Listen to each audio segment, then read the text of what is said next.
最近，俄罗斯空天军苏57干了一件大事。根据10月21号的报道，他使用 R-37M 超远程空导弹，在217公里的距离上击落了乌军的苏27战机。这则消息呢，引起了不少关注。而大兵看到这则报道后呢，心中浮现出2个问号：苏57什么时候能够挂载超远程空导弹了？超远程空导弹还能用来打战斗机？基于这个问题啊，大兵在网上搜索了相关报道，最终得出一个结论：这条信息很可能是个假新闻。那么真实情况究竟是怎样的？苏57真的冒领战果了吗？别着急，咱们接着往下看。10月15号，美国军事观察杂志发布文章，乌军一架携带 AGM-88 反辐射导弹的苏27和随行的苏24战轰机，在执行超低空突防时，被俄军部署在别尔格罗德的 S-300V4 防空导弹击落。当时飞机中弹位置距离发射阵地217公里，刷新了地面防空武器击落空中目标的最远纪录。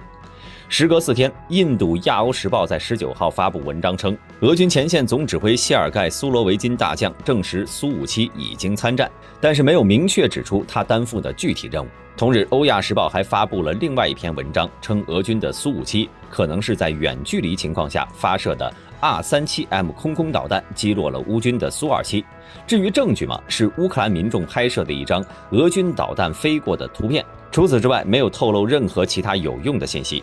2天后的10月21号，美国军事观察杂志结合印度的欧亚时报的报道以及俄军事观察员的分析，得出了一个结论，称此前乌军被击落的苏27可能是苏57发射了 R-37M 空导弹将其击落。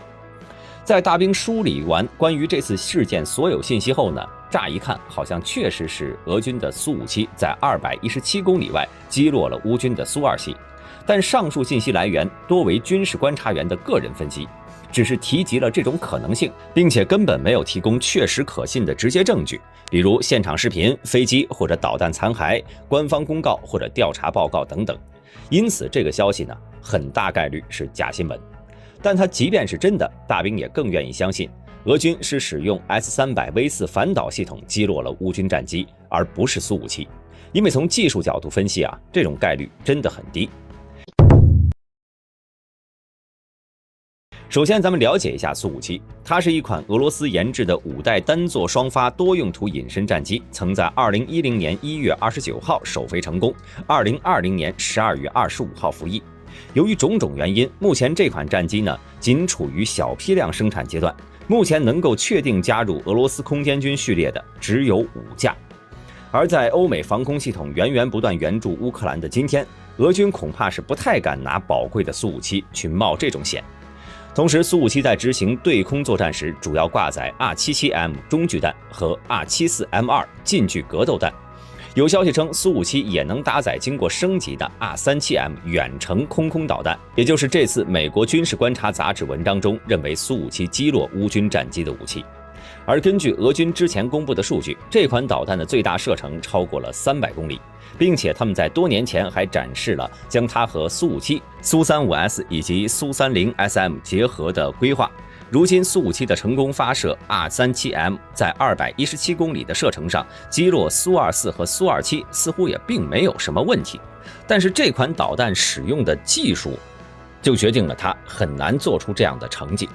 它的前身呢 R-37早年诞生时是与苏军的米格31配合，针对的目标是预警机、电子战机、轰炸机等体型笨拙、机动性较差的型号。虽然苏联解体后，俄罗斯航空工业对其进行改进，还赋予了 M 的大升级后缀，不过先天缺陷是很难通过后天弥补的。毕竟目前全球最顶尖的且已经投入使用的远程空导弹有美国的 AIM-120D 和欧洲的流星等型号，这2种空导弹的射程呢，分别为160和150公里。如果俄罗斯的 R-37M 真的如俄军所说，具备在300公里外攻击典型战斗机目标的能力，即使它体型较大了点，这样的水平呢，也足以力压群雄，而不是罕有人知。归根结底 ，R-37始终是拦截非机动空中目标的技术底子，再加上这些年俄罗斯在空导弹的导引头、动力、控制系统等领域表现的也不是很理想，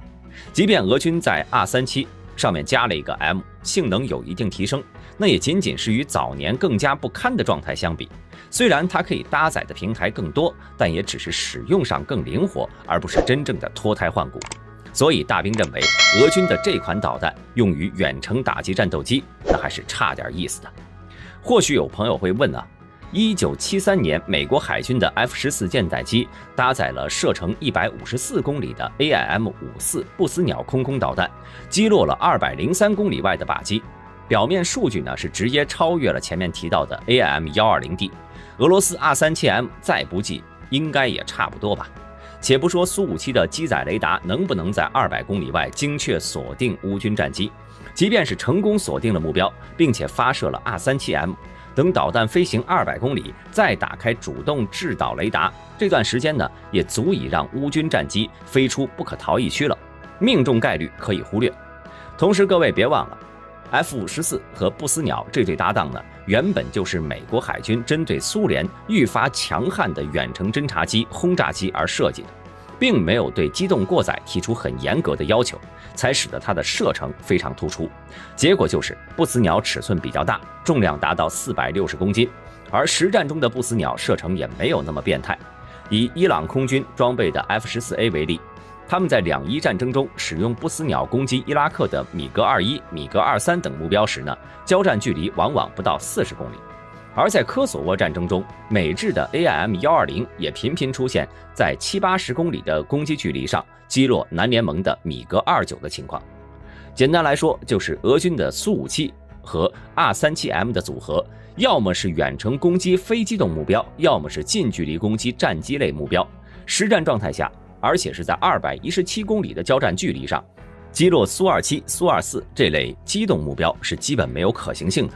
即便俄军真的出动了苏57对乌军战机，也完全可以用命中率更高的 R-77M 导弹，没有必要舍近求远用 R-37M，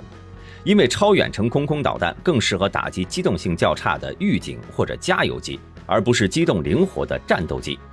此外，有关苏57击落乌军战机的报道中呢，唯一的影像依据是乌民众拍摄的俄军导弹照片。从图片中看呢，导弹在低空飞行，以 R-37M 长 4.2 米的弹体长度，再以建筑物为参照，大致可以判断出导弹飞行高度仅有几十米。按照常理来说，采用主动制导方式的 R-37M 也不太可能在这么低的高度飞行和打击目标。毕竟地面车辆、建筑物等物体产生的杂波足以让导引头失去稳定跟踪，从而偏离目标或者击中错误目标。因此图中的导弹应该是 R-37超远程导弹，不加 M， 采用半主动导引头的早期型号。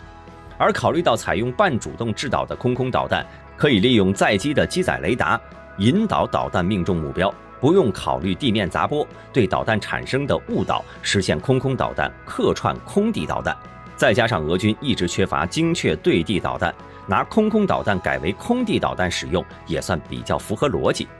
但是苏57的隐身弹仓一次最多搭载1枚导弹，以典型防空配置，双发拦截一个目标来计算，击落2架战机就需要4枚导弹。也就是说，完成这项任务，俄军起码需要4架苏57一起行动。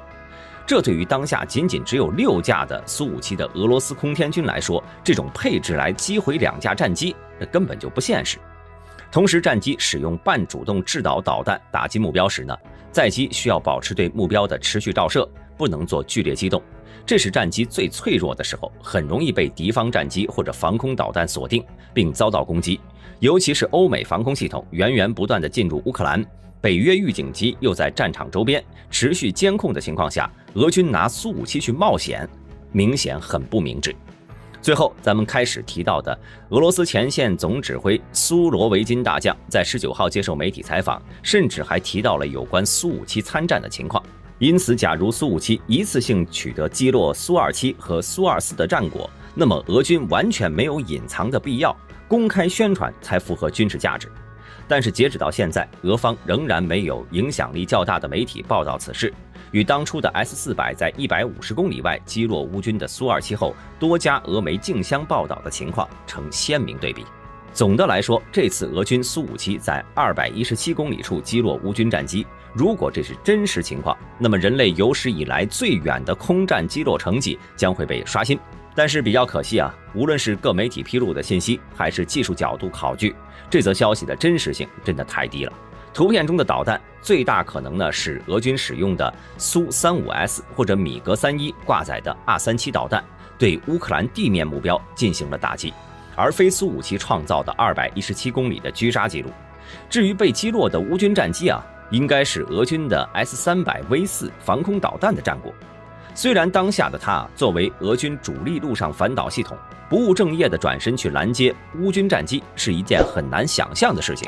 不仅系统跨越难度极大，在实际操作中呢，也要面对很多非技术性的问题。